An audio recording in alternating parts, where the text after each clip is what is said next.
Howdy y'all, welcome to Nerd Studio. Hey, you ever been sitting around in the evening and gotten a call from the VFW and told you won the grand prize? I did. Stay tuned. Yeehaw!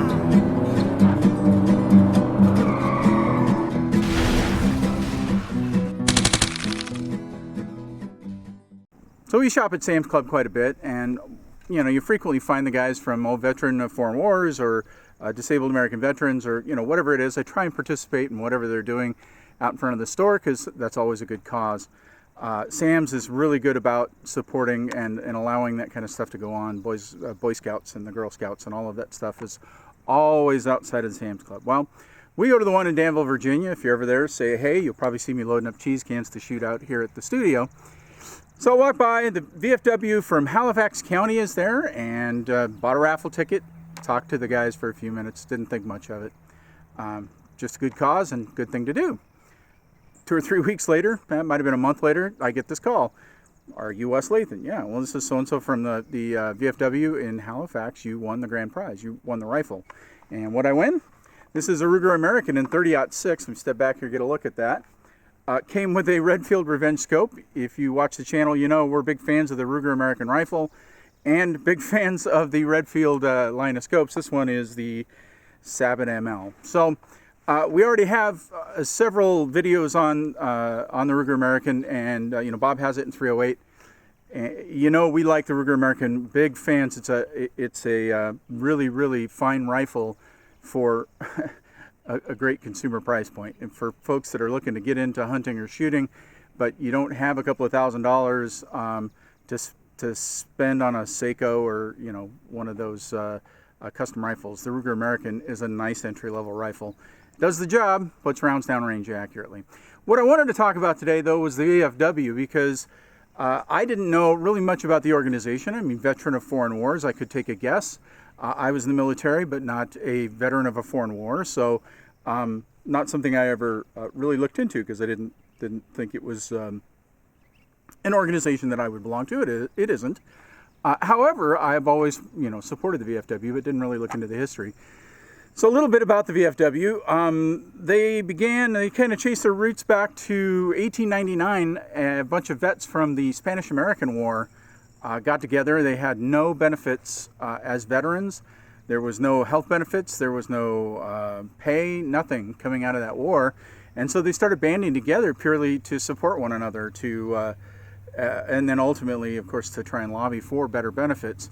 They joined up shortly after that with veterans from, I think it was the Philippine insurrection. I don't know much about that conflict, but same problem. They were coming home, but nothing from the country to support them. So over the years, by 1936, they'd grown to about 200,000 members in a bunch of states. They have outposts, so they post at different locations. Pretty much most counties have them, I think, at this point. But so in 1936, they got about 200,000 members.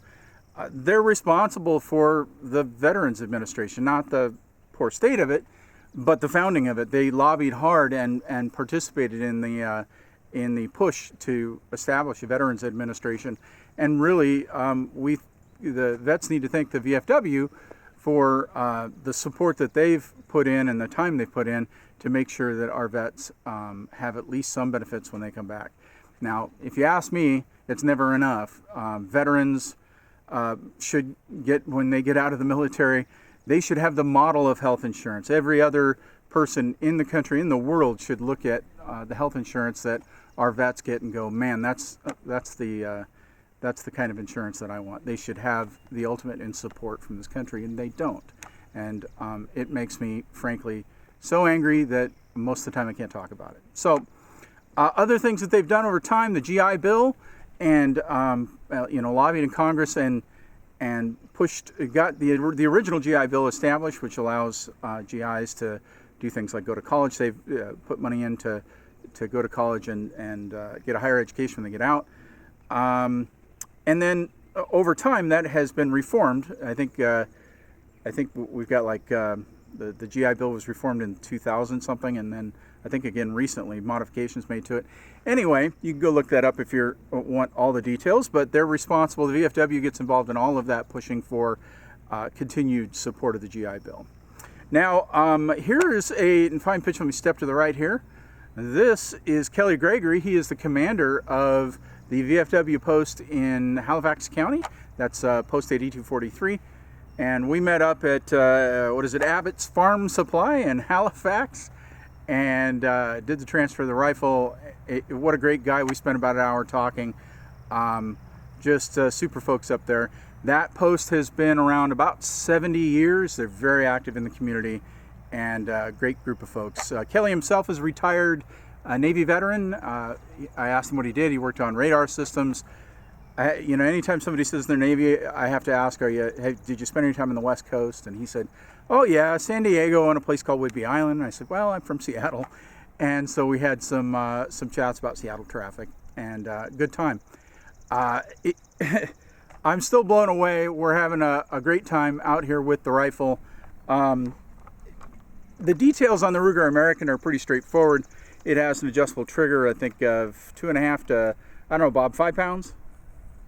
Somewhere, I don't know. Yeah, we keep it low, so I mean, what are you gonna do? Keep it like at the 2.5. It has a great trigger. The bolt action is smooth.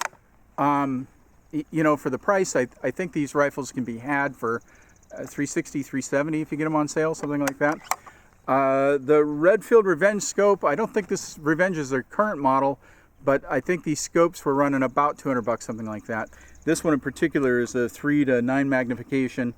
You've got, 1/4-inch clicks, and we just sighted it in. It has the AccuRange system, which allows you to you zero the rifle in. I think with this one, with the Sabot ML, you zero it in at 100 yards, and then you've got mil dots that allow you to adjust for the range of the target. But also, it has a system that allows you to use the magnification of the scope to put the target at the right size and then shoot center. We're obviously not taking the time to do that today, because this is the first time we've had the rifle out. We'll play with that, maybe talk about that in a later video. Great rifle. And you know what we're going to do with it? Shoot some cheese.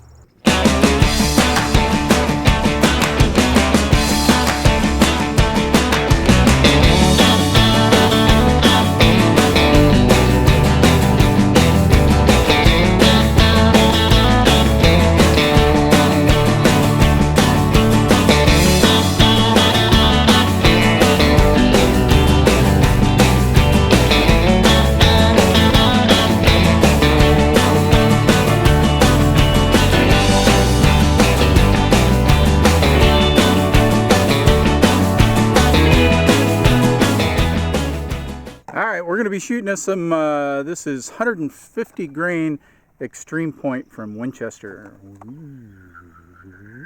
Yeah. We still need to buy dies and stuff to reload, so this probably won't be the first time we shoot cheese with this rifle.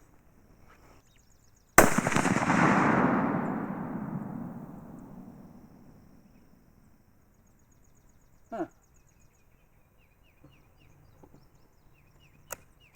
Missed it. I couldn't tell.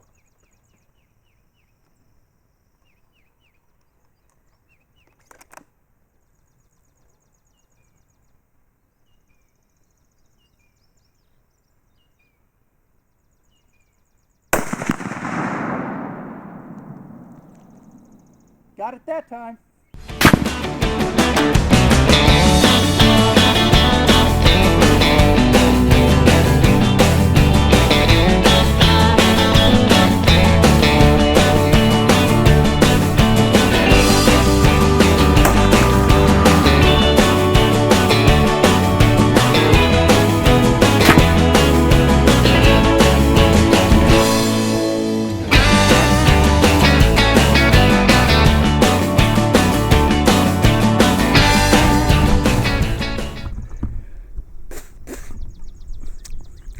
Cheese had some dirt in it.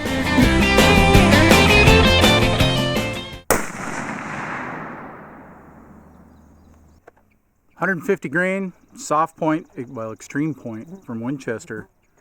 You guys make a fine cheese load. That did a good job. You know, the 308 is probably one of the most versatile rounds out there, but the 30-06 gives you a whole different range of things you can do. And one of the things we're looking forward to is a little story that Bob likes to tell about the escalator. So you can buy a saboted case and put a 55 grain 22 shell inside a delivery system and shoot it out of that gun. How fast? About 4,700 feet. 4,700 feet per second. These were moving 2839 at the muzzle. Stay tuned for another cheese video for the Ruger American 30-06. Again, I want to thank the VFW, our local post here in Halifax, Virginia, and the organization for what it does nationwide. All right, folks, always remember anyone can shoot, and damn it, you can get after some cheese with a 30-06. Anyone can shoot and have fun. We'll see you next time. Yeehaw!